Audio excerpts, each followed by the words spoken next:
All right, so I met Alex Walton a couple of months ago when we participated in this weekend retreat, me and him. And I had the opportunity to be coached by him, and the experience was nothing short of life changing. Uh, Together, we discovered a very old childhood trauma that I had no idea was negatively impacting my behavior as an adult. And it was all thanks to his very timely questions.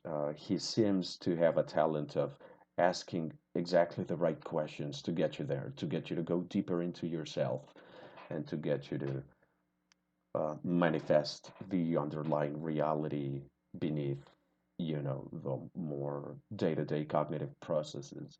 I think it was an amazing experience.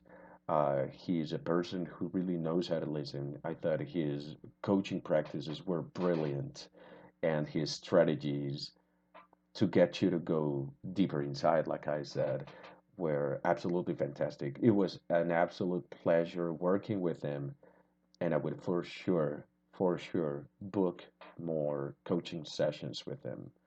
As I said, it was a profoundly transformative experience. And it's also the first time I've ever been coached, and it was dramatically beneficial, I would say.